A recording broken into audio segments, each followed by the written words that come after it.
years have passed since the events of Blackguards 1 and Aventuria has moved on. New powers have arisen in the south and old alliances have crumbled. Blackguards 2 offers a much more open experience than its predecessor. This allows for a dynamic struggle for power between several factions that takes place on a huge strategical map. These factions are what we are going to talk about today. The dominant group in the region around the depraved city of Mengbilla is serving Marwan the Slaver. He is the sadistic master of the arena of Mengbilla and was already an important character in Blackguards 1.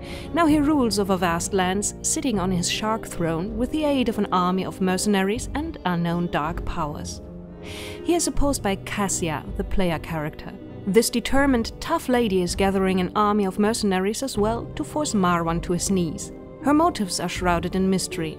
She teamed up with the mercenary leader Faramud, an unpleasant fellow who, however, has a lot of influence in his professional field. But that won't be enough to defeat Marwan. Cassia is therefore seeking the help of her enemy's enemy, the heroes from Blackguards 1. This, however, is easier said than done. Takate lives deep in the jungle, as the chieftain of a Moha tribe and worshipped as a half-god. He is organizing arena fights himself and first has to be convinced to march into battle again. Norim acquired the dwarfish twins Baal and Kadalman's commercial empire. The wealth didn't do him much good, at least not for his physical condition. He has grown extremely fat and has to get back in shape. Zurbaran, the mage from Al-Anfa, is perhaps the worst of. He has become a slave and has to be freed. All these characters will form a curious alliance in the battle against Marwan and his henchmen. This battle is not fought in a linear way. Instead, you as the player have to decide where to strike and which city to free from the slavers' troops first, using the strategical world map.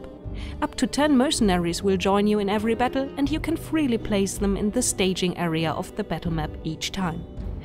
As soon as a location is conquered, your characters will gain access to the city screen where merchants, NPCs and sub-quests will be waiting for you. Blue flags on the map stand for Cassia's and purple ones for Marwan's cities.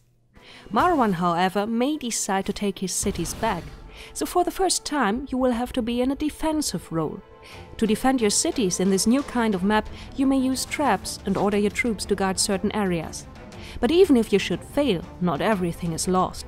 You will be able to win the city back, but this time it will be tougher as Marwan will be prepared. Depending on which locations you attack first, the story of Blackguards 2 will differ.